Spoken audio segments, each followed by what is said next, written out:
હાલો ખેડૂત મિત્રો, નમસ્કાર. તો આજે આપણે વાત કરવાની છે કે આપણે આપણા જીવનની અંદર આગળ વધવું હોય તો એના માટે શું કરવું જોઈએ.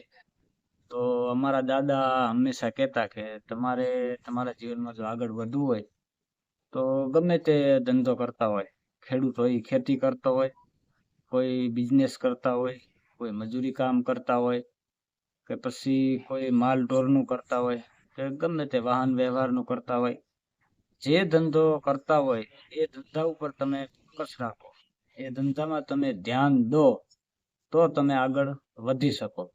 હવે આજ હું ખેતી કરું છું અને થોડોક ટાઈમ ખેતી કરી અને પછી મને એમ થાય કે ખેતીમાં કઈ હુજતું નથી, લાવ ને બીજો કઈક ધંધો કરું. હવે બીજો ધંધો કરું અને એમાંય નો કાંઈ હુજે, કઈ વરે નહીં, ત્રીજો ધંધો ચાલુ કરું છું. આવી જ તમે ધંધા ફેરવા રાખશો અલગ અલગ તો તમે કોઈ દિવસ આગળ વધશો નહીં. એટલા માટે તમને જે ધંધો ગમતો હોય, તમને જે ધંધા ઉપર ફોકસ હોય કે હું આ ધંધો કરી શકીશ, ઈ જ ધંધો જો તમે કરો તો તમને ભગવાન જરૂર એનું વળતર આપી દે. એટલે એટલા માટે અલગ અલગ ધંધા ન કરવા.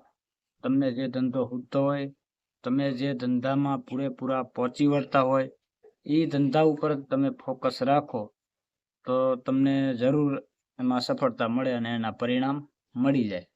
માનો કે હું ખેતી કરતો હોય અને મારા ખેતરની અંદર મગફળીનું વાવેતર કર્યું હોય અને મગફળીની અંદર હું કાંઈ ધ્યાન જ ન આપું, ટાઈમે ન દવા છાંટું, ન પાણી પાઉં કે ન ખડ કાઢું, તો એની અંદર મગફળી થાય ન થાય, કારણ કે એની અંદર મેં ધ્યાન જ નથી દીધી, મારું ધ્યાન આવડું છે. હવે એની અંદર હું પાણી ટાઈમે આપતો હોય, દવા ટાઈમે આપતો હોય, પછી ખડ થાય તો એનું નિંદામણ કરી નાખતા હોય, તો એની અંદર મગફળી થાય જ, 100% થાય, કારણ કે મેં એની અંદર પૂરતું ધ્યાન આપ્યું હોય એટલે થઈ. એટલે હંમેશા અમારા મોટા દાદા હે ઈ તો એવું કહેતા કે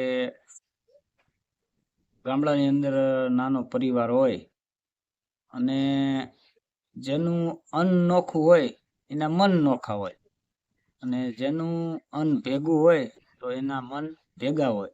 2 ભાઈ હોય કે 3 ભાઈ હોય કે 4 ભાઈ કે 5 ભાઈ હોય, એ બધાયનું ખાવાનું અન્ન ભેગું હોય તો બધાયના મન એક હોય. હવે જો બધાયનું ખાવાનું નોખું નોખું હોય, નોખા નોખા ચૂલા દેશી ભાષામાં, તો એ બધાયના મન અલગ અલગ હોય.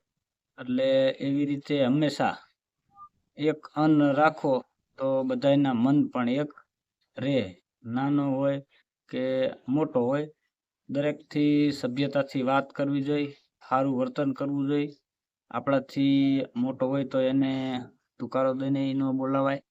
એટલે એવી રીતે અમારા દાદા બહુ બેઠા હોય ઘરે એટલે એમને આવી બધી વાતો કરતા હોય કે જેના અન્ન નોખા એના મન નોખા. જય જવાન, જય કિસાન.